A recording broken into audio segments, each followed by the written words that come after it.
Hey guys, Aaron here. Today I'm going to be showing you guys how I replace wheel studs on a vehicle. Now here we have a front wheel stud on a Nissan Frontier and it's stripped out. Looks like it's been over torqued. This lug nut just doesn't want to go on anymore. We're also going to be doing a Chevy Silverado later in the video, and I'm going to show you guys how to replace a wheel stud on the rear of a vehicle, which is a little bit differently. So let's go ahead and go over the parts and tools we're going to need to get the job done. So the first and most obvious thing that we're going to need is a new stud. Different trucks take different studs. They're not universal, so make sure you get the correct size and part for your application. And of course, we're going to need a new lug nut as well. Don't try to reuse a lug nut if it's been damaged. Chances are you're going to damage the threads on your new stud, and you're going to have to redo the job. So go ahead, pick yourself up a new stud or two, a new nut or two. And then also, this little tool here is really handy for pressing in the new studs. These studs are pressed into the hub, and you can see the splines. They seat into the hub, and it takes a little bit of force to get them in. This tool is super handy. I'll put a link in the description of where you can purchase it. I got a couple of these in my toolbox. It makes the job go by quick.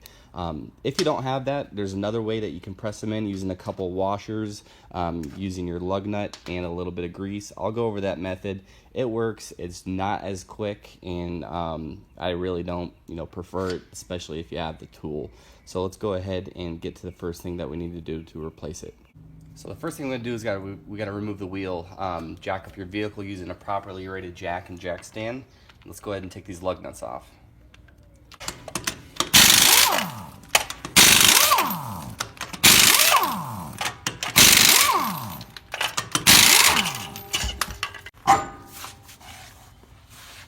Alright, and after that's complete, we're going to have to remove our caliper and caliper mounting bracket. Now to do that, we're going to have to remove two caliper mounting bolts, one on the top and one down below. On this vehicle, I'm using a 14mm socket to do that.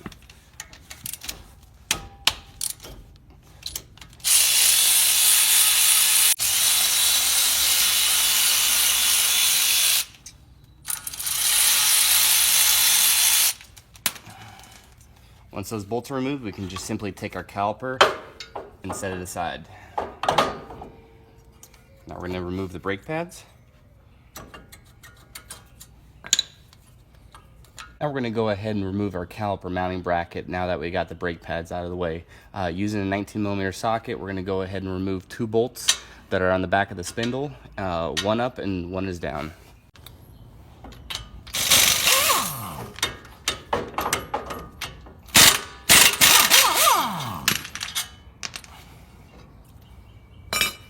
Now that our caliper mounting bracket's out of the way, we can remove our rotor. Now that our rotor is removed, we can go ahead and remove our bad wheel stud. Most vehicles have an indent on the spindle where you can press the stud out and it won't contact anything. Sometimes you'll have to cut a heat shield. I remember on Ford Flex and like a Honda Accord, there's really no access to remove the wheel stud unless you cut or grind a little indent onto the heat shield or spindle. Now by taking a hammer, we can go ahead and just start hitting the stud until we drive it all the way out. There we have it.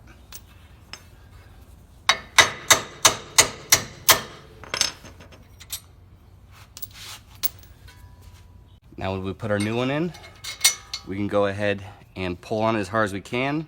We're going to install our handy little installer tool. And now we're going to be using a new wheel stud to tighten down and press the stud into the hub assembly.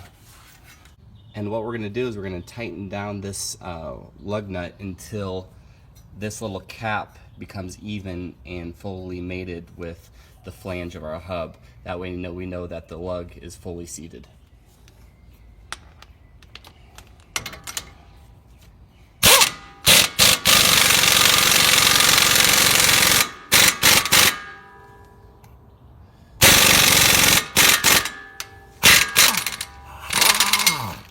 There we have it. Now this truck also has a broken wheel stud. It's a 2014 Chevy Silverado, and this is on the rear.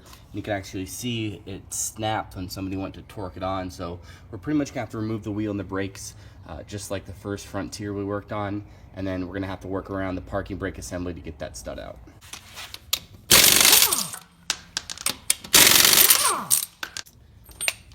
Alright, so now that the wheel's off, let's go ahead and remove the caliper, brake pads, and caliper mounting bracket. We're going to use a 13mm socket and a 13/16 to hold the slide pin while we remove the bolt.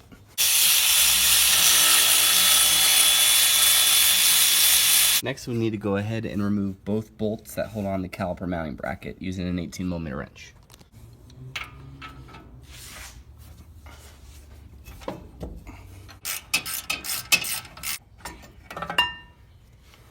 Now that our brakes are off, we can go ahead and remove our rotor. Now that our rotor's off, we have access to remove our wheel studs. Just like the first truck, we're going to go ahead and take a hammer and drive out this stud.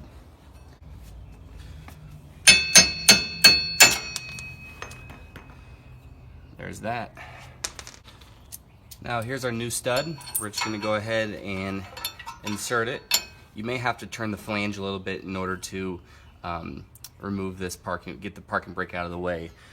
Now we can take some washers, and I'm just going to put a little dab of grease on the washer, and we're going to do about 3 washers.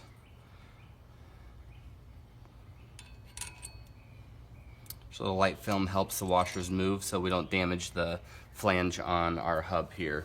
Now, since this vehicle does have aftermarket lug nuts, I actually went down and I bought a lug nut from an older Chevrolet truck, and we're going to use this to press on our wheel stud.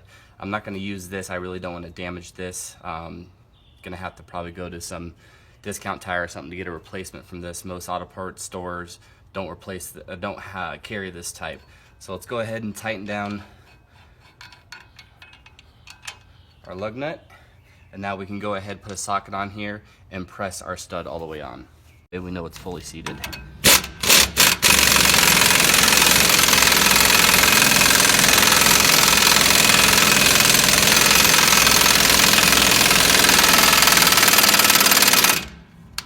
There we are.